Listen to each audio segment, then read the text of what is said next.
Welcome to the Misquamicut Beach Podcast, a podcast spotlighting the businesses, newsmakers, events, and memories of Rhode Island's historic Misquamicut Beach.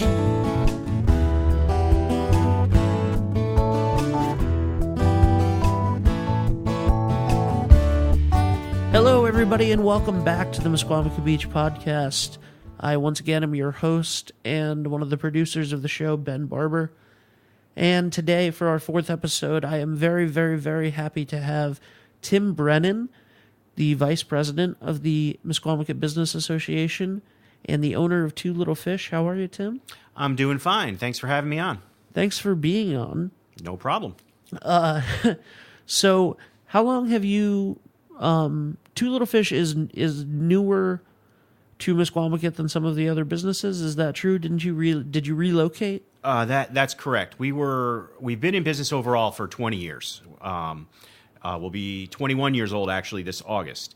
For our first 15 years, we were located in the town of Westerly on Granite Street, where the present-day AutoZone is now.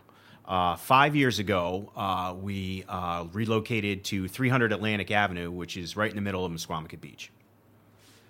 How has the move been? The move has been very beneficial. We love it down there. It's absolutely fantastic. It's great not to have to endure westerly winters as a business, as you can tell by the weather we've been having here in March. Yeah, I assume, you went from a year-round operation to seasonal?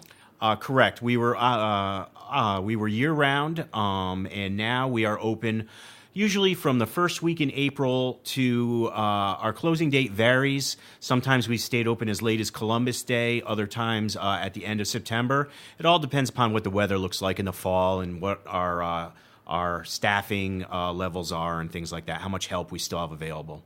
Awesome. So the first week in April, this podcast, if you're listening to it when it comes out, is almost at the end of March. So for the official opening day, is there a way that people can... What's the easiest way to find out? If you go on to Facebook, we're very active on Facebook. We have lots and lots of followers. So if you check it out on Facebook, we always have announcements as to what's going on at the restaurant. So you could check there. Awesome. And how long have you been the vice president of the MBA? Let's see. I've been vice president of the MBA for about 3 years now. Awesome. Do you like it? Yeah, it's good. We do a lot of good work down at the beach. We, as a lot of your listeners probably know, we're the people that, we clean up the beach. We we sweep the sidewalks. We remove the litter. We are the ones that are responsible for the planters on the sidewalks. We run the tourist center. We do the drive-in movies. We do a lot of programming for tourists in terms of our ideas to try to get them to extend their stay here, give them a reason to stay overnight, so to speak, rather than just come down, go to the beach, and leave town. We do like to provide programming at night during the week so that they do have an incentive to stay. That's how we have the magic shows. We have concerts. We have fireworks on the 4th of July, things like that. What made you get involved with the MBA? What led you to become the vice president? I got involved with the MBA because I could see the good work that it does down there, how they've worked hard to make it a family-friendly environment, and we are a family restaurant. And I got involved with the MBA. I was originally just, a board member, and I decided that over time it was worth my time and effort to invest in it because they get results. So, after that I became treasurer and then vice president. Is there something that you're most proud of that you guys have done in the last 3 years? In the last 3 years, I think it's the progress that we have continually made over the beach. I mean, what our shining moment, I thought was, right after we got there, the NBA was extremely active, and this is going back a little more than 3 years ago, but after Superstorm Sandy, we really, really, really tried hard to improve the circumstances that people found themselves subjected to. It was a very hard time for the beach, but we've recovered very, very well. We're proud of our spring fests and our fall fests. Those are fantastic community events. And we're proud of all our summer programming, and we do a lot of behind-the-scenes work to try to get a lot of this stuff done by soliciting, businesses, and also by soliciting governmental entities to, get the permits needed for all of the things that we do. Everything has its red tape and everything like that. We do it's a lot of hard work to get a lot of these things done. Yeah, of course it is. What's the thing that you enjoy the most, not as a business owner or as a member of the MBA, just as someone attending? Well, we have lots of functions and things like that. I mean, we have monthly board meetings. We have fundraisers such as the luau's. There's always something going on. You're always busy as a member of the MBA. Yeah. Is there anything that you enjoy, like the movie nights or what is there anything that the luau? Is there anything that you like that you love going to, that you look forward to every year? Probably the drive-in movies are the best. It's a very much a touch of nostalgia to the way things used to be. We're one of, I think, only 2 venues in the state of Rhode Island that actually has a drive-in movie theater. My kids love it. My family enjoys going to it. A lot of times in the summer, as a business owner, that's when your busy period of time is. You don't actually have a lot of time to attend the events that you sponsor. Right. The 4th of July fireworks are always fantastic. We always enjoy those. The beach is packed for the fireworks. So that's always really, really, really fun. Awesome. So 21 years Yes. at Two Little Fish. Yes. What made you start a seafood restaurant? Well, I had been in the business ever since I was 16 years old. I worked at a restaurant in Connecticut that was well known for its seafood.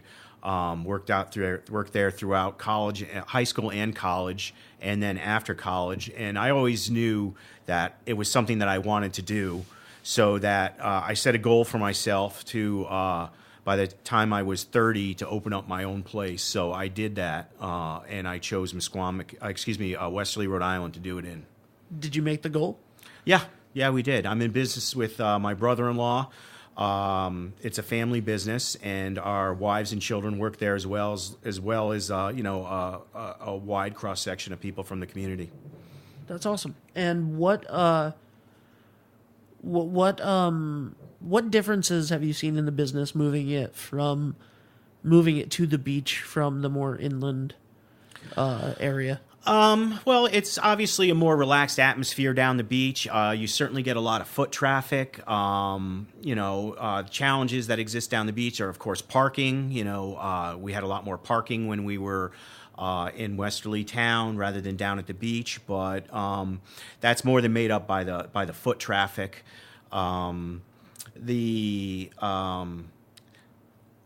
Really, that's about it. I mean, you can businesses were always your bread and butter, no matter where you are in town. So being at a Misquamicut Beach location certainly accentuates that. And like I said, it's nice not to have to deal with the winter time, because that was always a slow period. So there's something in the middle of this long table. Oh yeah. That I really wanted to get to talking about today. Sure. And it is Misquopoly, the official board game of Misquamicut Beach. Bring your Misquamicut memories home with this exciting new board game. A childhood favorite with a Misquamicut themed board and game pieces. Only 500 of these games are being made, so make sure you pre-order yours today. And there's going to be a link in the description of this episode. Can you tell me a little bit about? You didn't know this. I had a commercial written already for it. Very good. Tell me a little bit about this game. Okay, well, it is the official board game of Misquamicut Beach, brought to you by the MBA, and it's called, as you noted, Misquopoly. It is patterned on that famous game from our childhood, and what you do is it is produced by a company called Late for the Sky. It varies just enough in content and style so that there's no copyright infringement. And That's important. Absolutely. And they make games for organizations such as ours that want to raise funds. They make what they call opoly games. So you could have a town, for example, like Westerly. If the Chamber of Commerce or whatever wanted to raise funds, they could have a Westerly-opoly. We chose Misquopoly because of the similarities of the names, etc. Now, it's played along the same ways that the original game were, but instead of, for example, where you used to have Boardwalk or Park Place, now you have local beach places such as the Breezeway or Maria's Seaside Cafe. So some of the businesses that signed on to be on the game, we have the Purple Ape and Bayview Fun Park, Venice Restaurant and Lounge, Misquamicut Sandwich Company, the Andrea and the Sandy Shore. We have Two Little Fish, of course. We have the Seashell Motel, the Beach Ball. We have Beachcomber Real Estate Agency, Patty's Beach Club, and Tiki Beach. We have Atlantic Beach Park, the original Dusty's and the Windjammer, the aforementioned Maria's and the Breezeway. And we have Stanton Realty and the Pleasant View. And instead of where the old cards that used to be, the Chance and Community Chest, our community sponsors were Ivory Ella and the Washington Trust Company. That's great. That's awesome. The game board looks beautiful. Oh, thank you. Seeing it from here. We varied it up just enough so that we tried to make it unique to the Misquamicut experience. We have spaces on the board for the events that we sponsor, such as Spring Fest and Fall Fest, the Guy Fawkes Bonfire Night. We have the car show and the magic show on here. We have, instead of free parking, that's the free fireworks on the 4th of July. And instead of losing your turn by going to jail, you have traffic jam on Atlantic Avenue. Because we all know that sometimes the traffic can be quite crowded down there. Yeah. And the centerpiece of the board is just a map of the beach. That's great. And so not only is it fun, it's practical. Absolutely. Now, when you used to play when you were a kid, what game piece were you? Oh, the top hat. I was going to say the thimble, but I was never the thimble. No, they had what? They had a thimble, an iron, a top hat, a dog, a race car, right? Yep.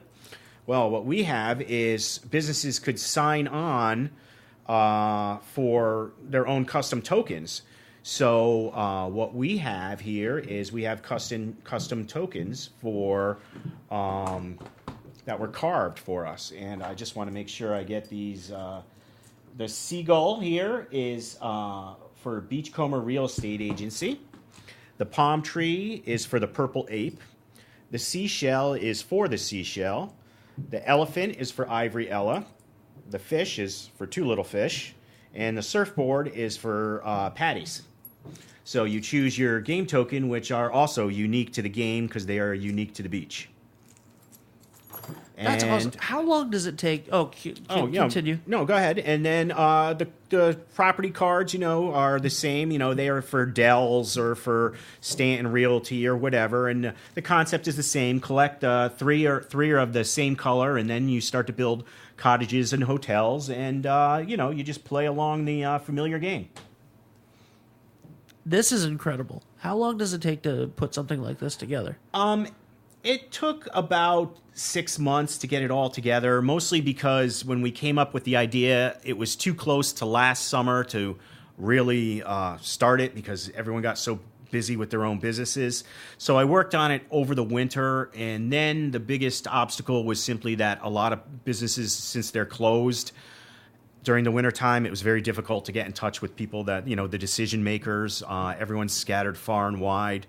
But once all that was done, the process of actually them producing the game was just a matter of a few weeks. Oh, wow. Yeah, and we placed an order for 500 of them. We were pre-selling online through social media. We've sold about 400 of them. There's about 100 or so left. And we're very, very pleased with the success rate that we've had so far. if you sell out, when you sell out, because I'm Yes. sure you're going to, when you, especially if there's already 400 pre-sold, when you sell out, is there an opportunity to make more of these, to have another printing? Yep, you can have a second printing as well. It's something that we would discuss whether or not we want to do it. We've also had a bunch of local merchants that are interested in carrying the game. So it's a possibility that we might do a second printing just for people that are interested in carrying it in their brick and mortar stores. That's awesome. That way we would have both an online presence and then a presence, in a physical brick and mortar store where people could go in and pick it up. Right, because obviously the people that are around here that know Misquamicut and love Misquamicut and stuff would want to buy that now, but I'm sure that a lot of tourists coming down for the summer would see that in a store and want to snap it up. Yeah, absolutely. It's a wonderful keepsake. Yeah, it really is. So I think it's important that we do have games like this on the beach and in the stores during the summertime. So we're certainly going to take another look at that. I mean, this is so to speak the first wave of what we're doing. And we're certainly open to all possibilities. We also have our annual meeting in June, and we can bring it up to the membership and take a kind of a poll of who would be interested in carrying it and so forth. What is the one of the things that we have not talked about so far on this show is the merchandising of Misquamicut, and I'm just wondering, is there, because I don't think that I've seen a ton of it. Are there Misquamicut Beach T-shirts and hats and things and stuff like that you can buy? We have to be careful as an organization that represents our membership not to infringe upon what they do, so to speak. Okay. We don't want to be in competition with our own members.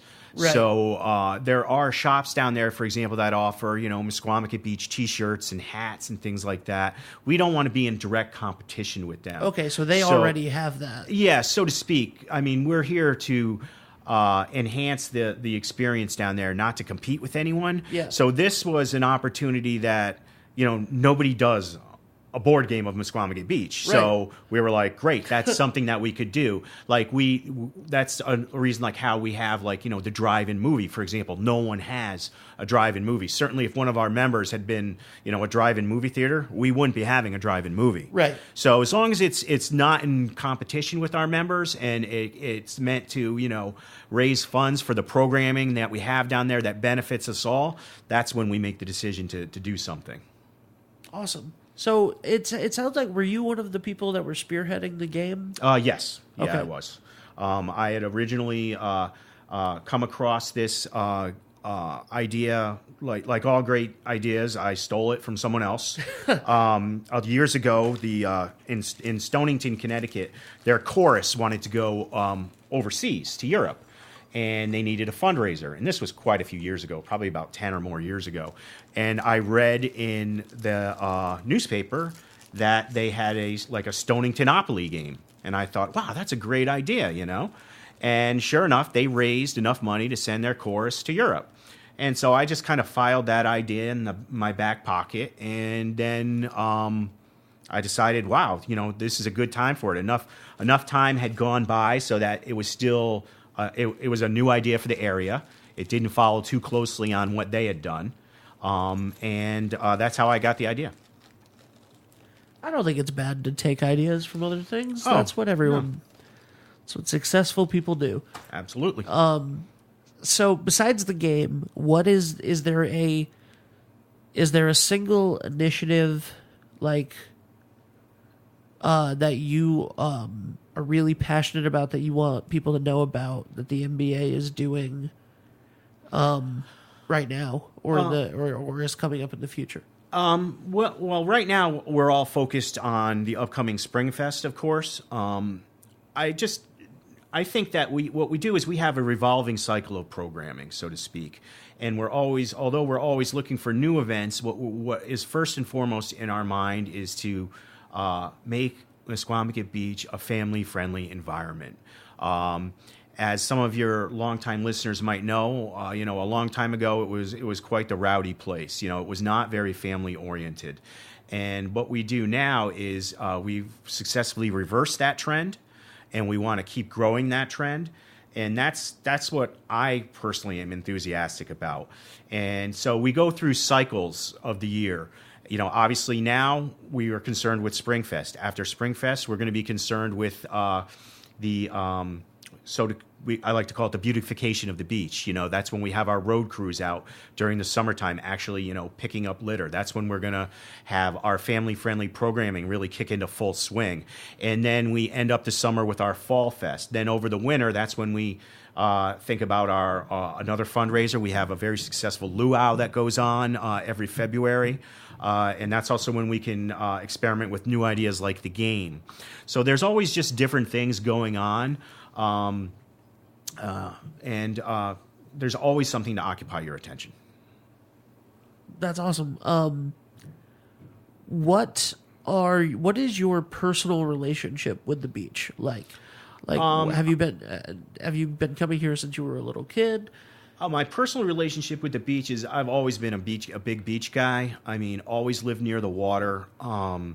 At Two Little Fish, we're very concerned with sustainability and the environment. I undertook efforts when I moved down to the beach to make sure that we were very protective of the environment that we have down there. We do things like we make sure we are what's known as single stream. Single stream means we don't have any dishwashing in terms of washing plates or cutlery, because we don't want to discharge chemicals into the groundwater system. So we wash everything by hand, for example, and we use disposable paper plates and things like that. All our plates and napkins and things are made of recyclable paper pulp. Our straws are made of plant fiber, so they are also compostable. We recycle all our spent cooking oil in coordination with Newport Biodiesel. We donate it so that can help families that need heating assistance in the wintertime. We installed a state-of-the-art septic system, a nitrogen system, because we are very close to the pond. We're between the barrier beach and the pond, and the type of system we have removes nitrogen from the atmosphere, and if you don't do that, it will encourage weed growth that will choke the pond for the native species that live there. One of the things that we are very excited about that we did last year is we teamed up with Mystic Aquarium, and we sponsored their seal rehabilitation release program, where when stranded sea turtles, seals, or sea mammals are on the beach, Mystic Aquarium retrieves them, nurses them back to health, and sets them free at Blue Shutters Beach in Charlestown. So we are the sponsor of that program as well. And we make monetary contributions to that. Every time you come in to Two Little Fish and eat, a portion of your bill goes to support that program. So we are very active in the environment. I regard it as a privilege to be down there and not something to be exploited. So I'm kind of enthusiastic about that. I can tell. Can I just say, I expected, with the question that I asked, Yeah. The answer that I was expecting back was, oh yeah, I love the beach. I've loved the beach. I was coming here since I was a little kid. You just unloaded 5 minutes of the best stuff I've heard on this show yet. Oh, cool. That was all amazing.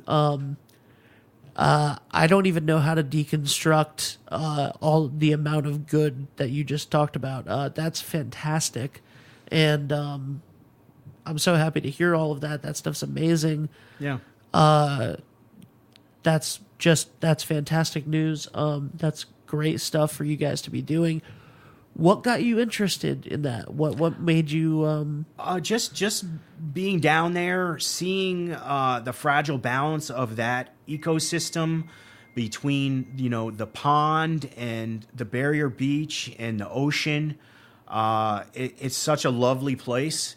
It should be not only preserved, but it should be enjoyed at the same time. But the only way you can do that is to strike a balance. And I decided that I wanted to do my part to preserve that balance. Too often, I think businesses pay only attention to the bottom line, or if they don't just pay attention to the bottom line, they only give lip service to social causes or whatever. And we're a big believer in doing the right thing. Yeah, you're definitely putting your money where your mouth is. We really are. And since we are seasonal, at the end of the year, one of the things we do is we try to extend that just to beyond the beach community. Is every year, no matter how hard you plan, you always end up with extra food and supplies and staples. We always make it a point to make sure to go down to usually both the Johnny Cake Center and the warm shelter, and make sure that they share in the extra food and things that we have. Wow. All right. So if the atmosphere and the delicious food wasn't enough for you, Tim just gave you about 74 different reasons to go eat at Two Little Fish. Thank you very much for all of your time. If you could give me some links or something to those organizations, like the stuff that you're doing with the Mystic Aquarium and with the biodiesel stuff. If there is stuff for that, I'd love to share that in the description of the episode. Sure. Thank you so much. This has been a fantastic episode. I've learned a lot. And if you're looking for the Misquopoly game, you can find it at misquamicut.org or the Misquamicut Facebook page. The Misquamicut Facebook page. Check out misquamicut.org for everything else. Check out Two Little Fish on Facebook and go support them. And thank you so much, Tim. Oh, you're welcome. Thank you. All right. We'll see you next time.